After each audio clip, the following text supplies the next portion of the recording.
소개 감사합니다. 백수진입니다. 먼저 사실 결론부터 말씀드리자면 헬싱키 선언은 윤리적인 원칙이기 때문에 반드시 법률 개정이 따라가야 하는 것은 아닙니다.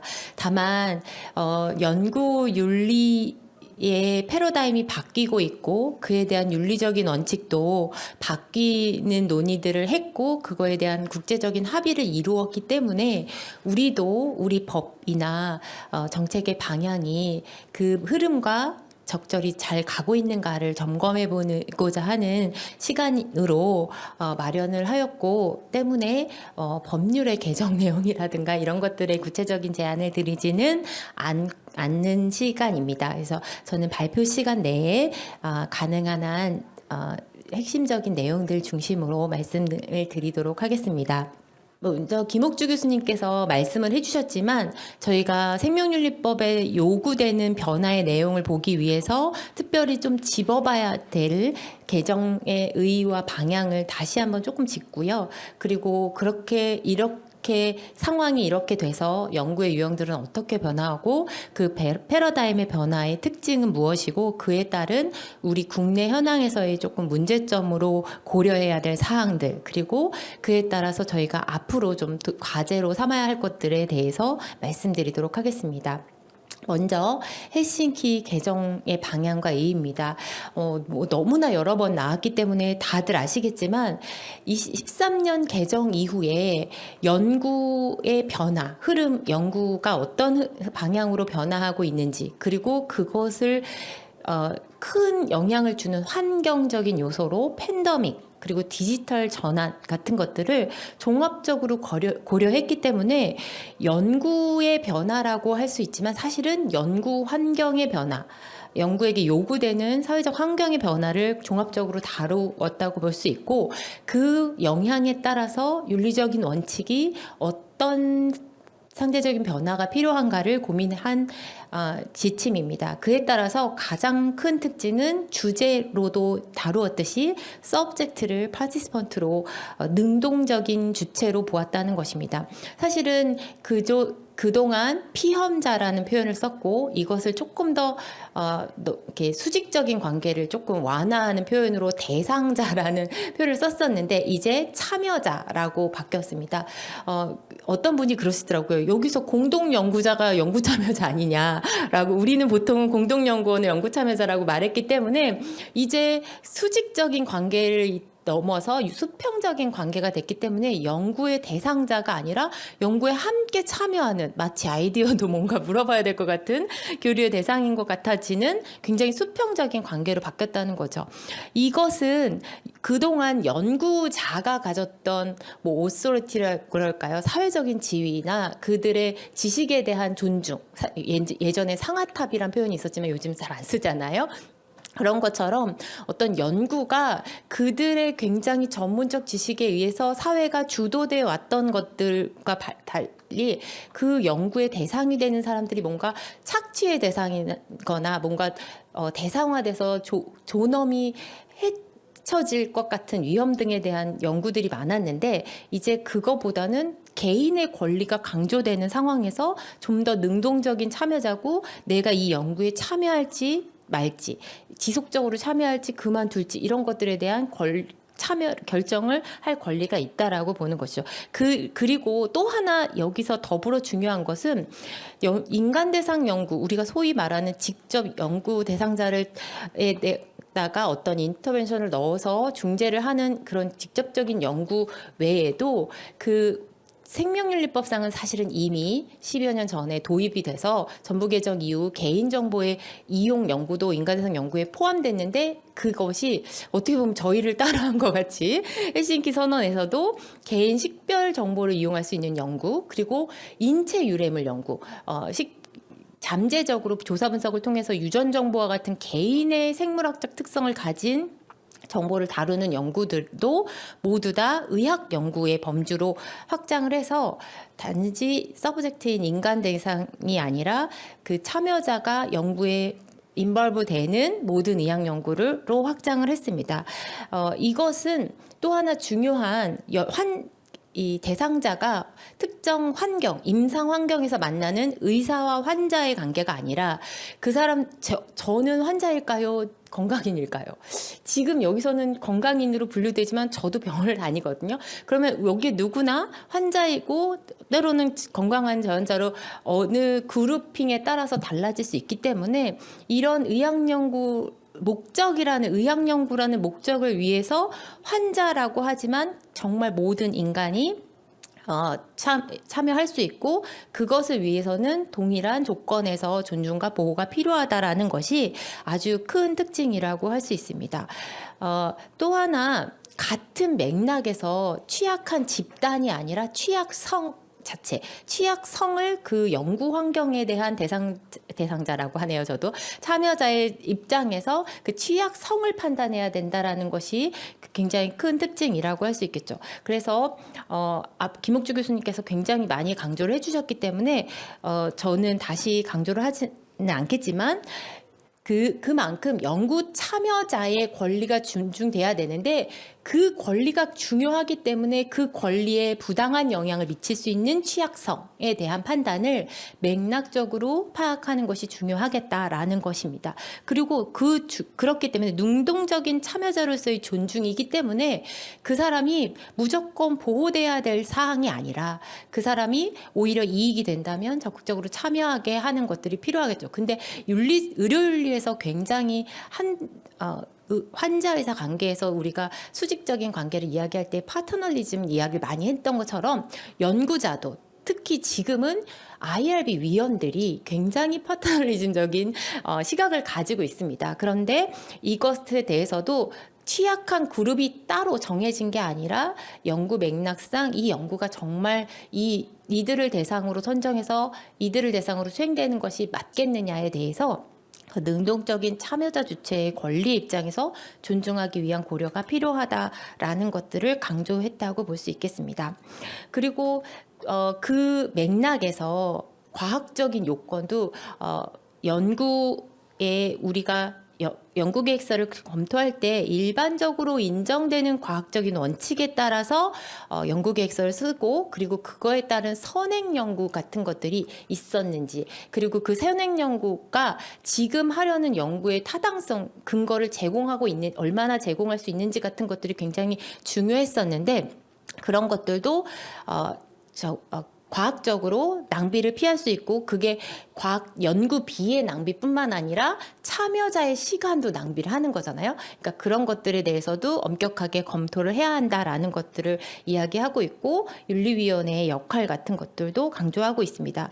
또 하나 뒤에서 말씀드리겠지만 사실은 윤리위원회의 경우 독립성을 중요하게 생각합니다. 근데 이제 우리나라의 경우 IRB라고 해서 자율적인 규제이고 기관 내부 인스티튜셔널에 있거든요. 인디펜던트가 아니기 때문에 똑같은 I지만 전혀 다른 의미가 있기 때문에 사실은 우리나라 환경에서 이 독립적인 윤리위원회의 역할을 찾아가기 위한 어떤 노력이 필요할까, 정책적인 지원은 어떤 것들이 필요할까도 고민이 필요하겠지만 어쨌든 우리는 이미 도입되어 있는 IRB의 역할들을 이런 게 필요해다라고 해서 좀 명시했다라는 것이 중요한 의의라고 할 수 있겠습니다.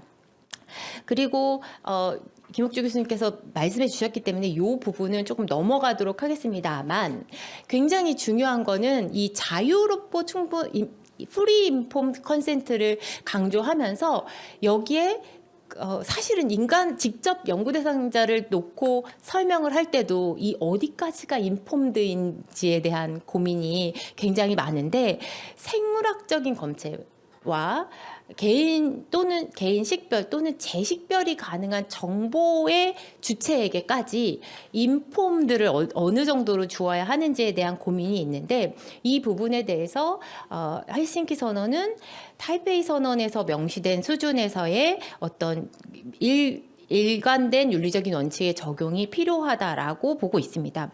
그러면 타이페이 선언에 대해서 우리가 조금 살펴봐야 될 텐데요.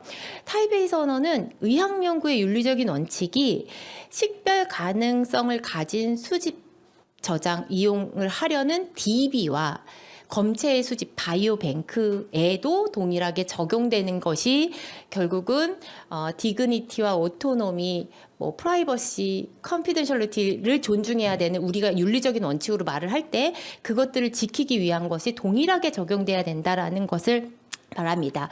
그리고 그거의 원칙은 왜냐하면 개인식별 정보, 개인 정보가 우리가 개인 정보를 다룰 때 가장 조심하는 게 프라이버시잖아요.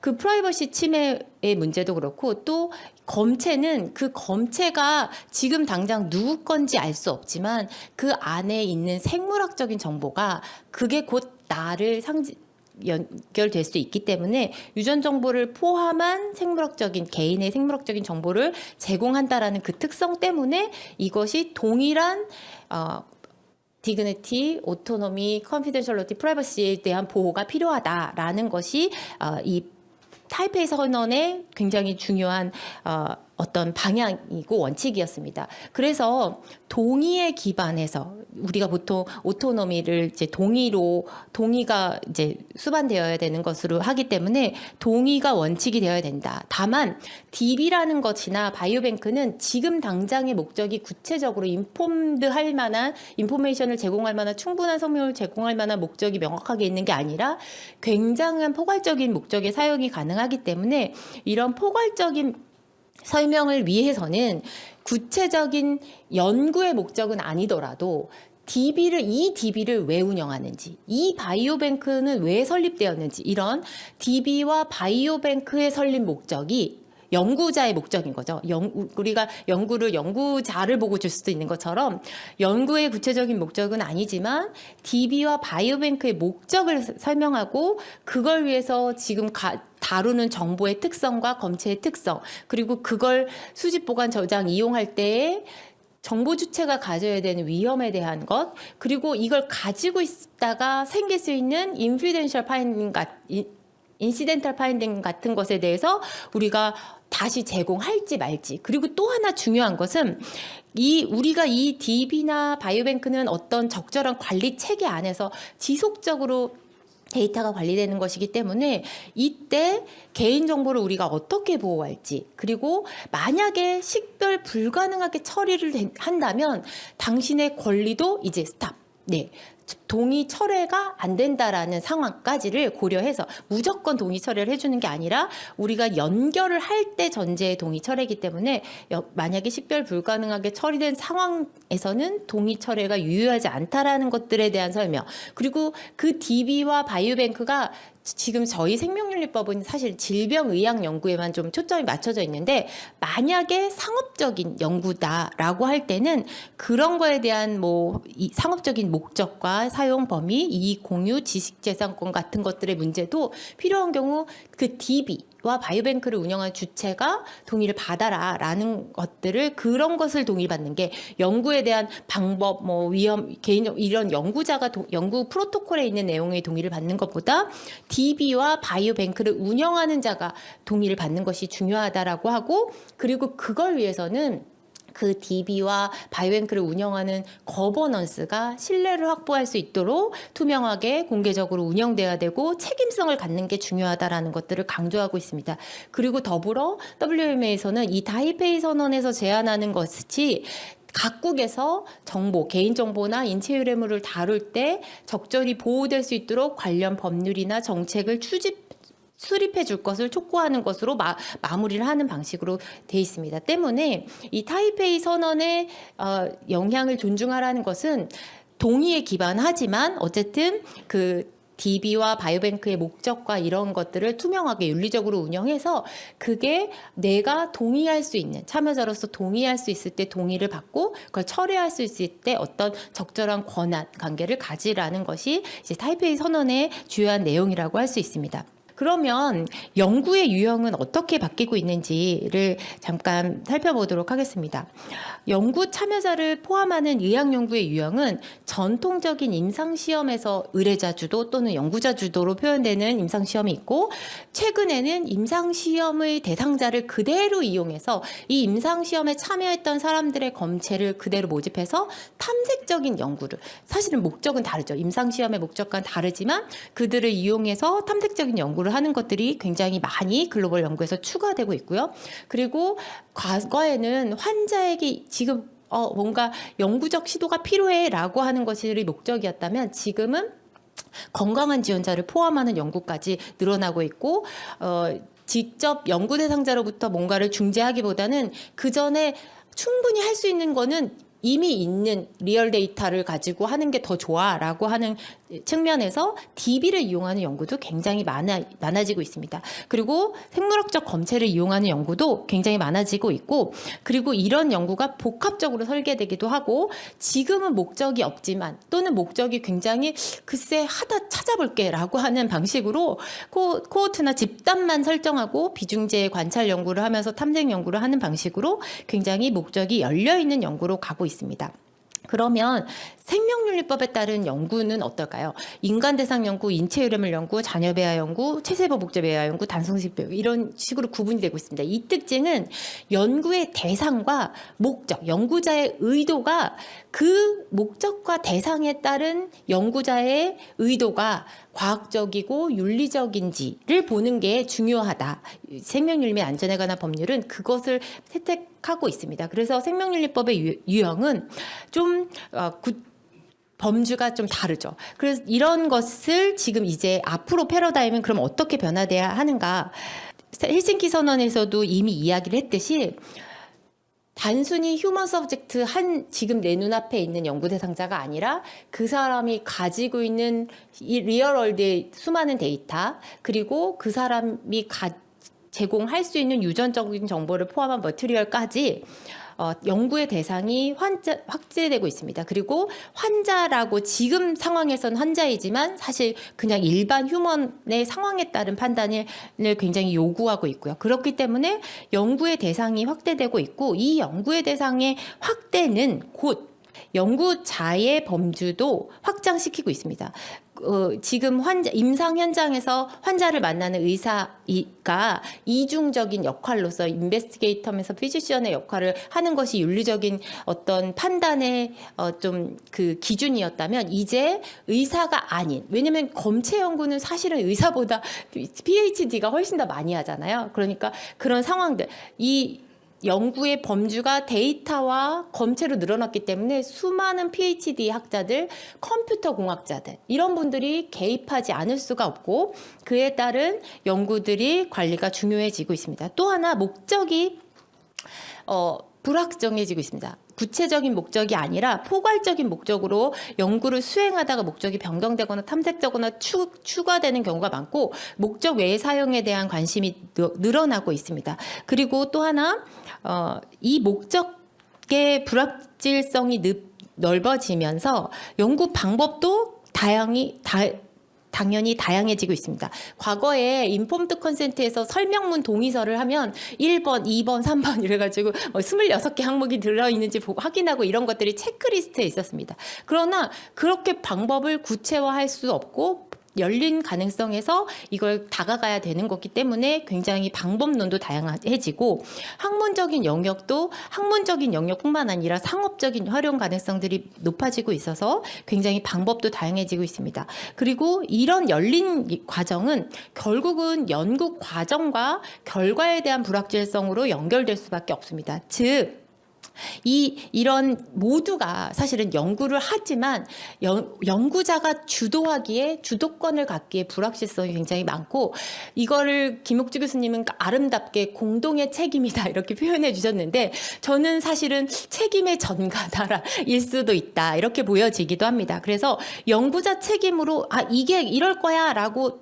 갔다가 이 산이 아닌 게벼 하는 상황이 충분히 벌어질 수 있고, 그 안에서의 윤리성을 같이 의논하면서 너희에게도 권리를 줄게가 아닐까 하는 이제 비판적으로 보자면 그럴 수도 있다라는 거죠. 그렇기 때문에 이런 변화의 특징을 고려할 필요가 있다고 보여집니다. 그래서 중요한 변화의 특징을 요약했지만 핵심은 불확실한 연구자의 어떤 설명의 의무에 대해서 단순의 동의만으로는 안 된다는 것이고, 그리고 선행 연구로 과학적인 윤리적인 타당성의 확보가 이미 불가한 미검증 연구도 굉장히 많이 늘어나고 있고, 이런 부분에 대해서, 그리고 목적 외에 포괄적인 동의를 사용해야 되는 연구의 경향들이 늘어난다거나, 아니면 이미 동의받은 범주이지만 계속 연결된, 지금 이제 컴퓨터나 뭐 여러 환경상 디지털 환경이 갖추어졌기 때문에 연계가 오히려 더 쉽고, 연계를 끊는 게 너무 공익의 손실인 경우도 굉장히 많거든요. 이런 환경에서 이런 것이 가능해진 환경에서 우리는 연구 참여자에게 어떤 것을 알려주는 게 정말 그들의 자율성을 도와주는 거고, 그들의 취약성을 건드리지 않는 것이 될 수 있는 것인가에 대한 고민이 필요합니다. 그래서 연구에 참여할 권리와 보호를 받을 권리가 사실은 굉장히 첨예하게 다뤄져야 되고, 이때 상충하는 문제를 고민해야 되는 상황이다라고 보여집니다. 그래서 불확실성이 증가되고 연계가 가능해진 연구 환경에서 연구 책임자의 역할을 연구 참여자가 함께 책임져 주고 나아가는 방향으로 검토돼야 될 것 같습니다. 이에 따라서 저희가 이제 타이페이 원칙은 연구자의 책임과 합리적인 노력, 연구자가 어려운 데가 아니라 얼마만큼 노력했는지가 중요하다라고 이야기합니다. 이것은 사실은 참여자가 개인이 아니라 사회가 연구자가 저 정도의 노력했으면 그걸 인정해 줄 수 있어라고 하는 수용성의 개념이라고 보여지고요. 그리고 취약한 이 사람들에 대한 이익 공유의 관점도, 내가 지금 직접, 보통은 우리가 윤리적인 이야기를 할 때, 정보나 검체를 이야기할 때 대부분의 정당성은 위험하지 않아 이거든요. 근데 프라이버시에 대한 위험이 있기 때문에 이제 위험의 이야기를 하지 않더라도 내 프라이버시 침해는 없지만 이익의 공익, 뭐 사회적 환원, 이런 부분들이 함께 갈 때 이것들이 적절한 조치로 받아들여질 수 있고 사회적으로 수용될 수 있겠다라는 부분입니다. 그래서 이에 따른 문제점은 제가 도전적 과제를 말씀드리면서 함께 말씀드리겠습니다. 그러니까 요약하자면, 동의서만 받으면 오케이 되는 게 거나, 윤리적인 기준이 마치 동의서를 받으면 형식적으로 절차화되는 것들에 대한 경계가 좀 필요하다는 것이고요. 그래서 사실은 제가 도전적 과제로 생각한 것은 윤리위원회의 역할과 책임에 대한 강조입니다. 그러나 주의해야 될 것은 윤리위원회의 역할을 확대하자는 뜻이 아닙니다. 윤리위원회의 역할을 명확하게 그때 책임을 강조하자라는 것에 포인트가 있습니다. 사실 연구에 대한 책임은 1차는 연구자입니다. 연구자가 지게 돼 있고, 그 다음에 동료 연구자들이 보고, 그리고 그것에 대해서 제3자인 윤리위원회가 독립적으로 검토해 주는 것이 저는 중요하고, 그 각각의 단계별 책임을 영역을 나누어 주는 것이 좀 더 윤리적인 거버넌스에서 더 중요한 원칙이 아닐까 생각하고, 특별히 윤리적인 원칙이 흔들릴 때 우리는 신뢰가 무너질 수 있거든요. 이런 부분에 대한 고민이 필요하다는 생각이 들고요. 그리고 두 번째는 역시 윤리위원회 역할의 핵심이 있는데, 논의에 기반한 위원회의 합리적 심의가 강화돼야 될 필요가 있답니다. 맥락적인 검토를 해야 되는 게 윤리위원회인데, 사실은 저희가 IRB 평가를 할 때 윤리위원회 위원님들이 하시는 말이 우리는 논쟁이 될 때는 보수적으로 결정합니다. 이렇게 자랑스럽게 얘기하시거든요.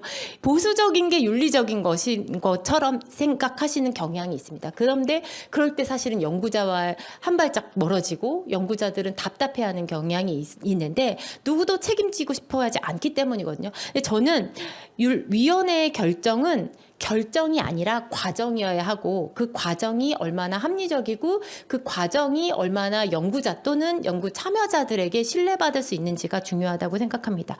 그리고 이에 따라서 연구 참여자를 직접 모집하거나 데이터를 검체를 모집하는 게 아니라 2차적인 사용이나 제3자 제공에 대해서도 이 지금의 프로토콜이 아니라 이 데이터와 검체가 어떤 연계 가능한 환경에서 어떻게 다루어지는지를 알려주고, 그 상황에 따라 연구자에게 요구해줘요. 예를 들면 인체 흐름을 은행으로부터 받아서 전혀 식별할 수 없는 연구자에게 동의를 다시 받아오세요. 이런 윤리위원회의 결정이 내려지는 경우가 있대요. 그래서 저는 네, 놀랍다고 생각했거든요. 그러니까 연구자의 현재 출발점에서 그 심의가 이루어질 수 있도록 연구자 눈높이를 확보하는 것이 굉장히 중요하겠다 생각이 들고요. 마지막으로 이제 연구 유형의 재편은 생명윤리법은 인간 대상 연구와 인체 유래물 연구를 구분하면서 이미 헬싱키 선언에서 이야기한 개인 식별 가능한 정보의 이용과 검체 이용 정보가 이미 포함되어 있긴 합니다. 다만 개인정보 이용은 다른 목적으로 수집했는데 목적 외 사용의 연구 목적 사용을 가지고 있는 경우가 있고, 또 인체 유래물 연구의 정의는 인체 유래물 연구 자체가 인체 유래물을 직접 조사 분석하는 연구부터 연구입니다. 즉 인체 유래물의 채취가 인체 유래물 연구 범주에 들어가지 않아요. 그러니까 인체 유래물을 채취하는 과정이 생략된 보관된 검체를 이용하는 연구만 인체 유래물 연구로 지금 현재는 다뤄지고 있거든요. 그래서 사실은 인간 대상 연구와 그 정보와 데이터를 2차적으로 사용하는 연구에 대한 개념 구분으로 접근해야 사실은 인간 대상 연구, 인체 흐름을 연구로 지금 이제 아까 제가 말씀드린 은행을 통한 익명화 된 검체를 받아도 동의 여부를 논의해야 되는 것은 사실 그 단계 구분이 생략되어 있기 때문이라고 생각하거든요. 그래서 그런 부분에 대한 것들을 하고 목적과 목적 외 사용에 대한 구분을 대상자로부터 또 좀 동의를 확보할 수 있도록 해서 그 참여의 자율성을 좀 보장하는 방식을 고려해야 되지 않을까 생각합니다. 감사합니다. 경청해 주셔서 감사합니다.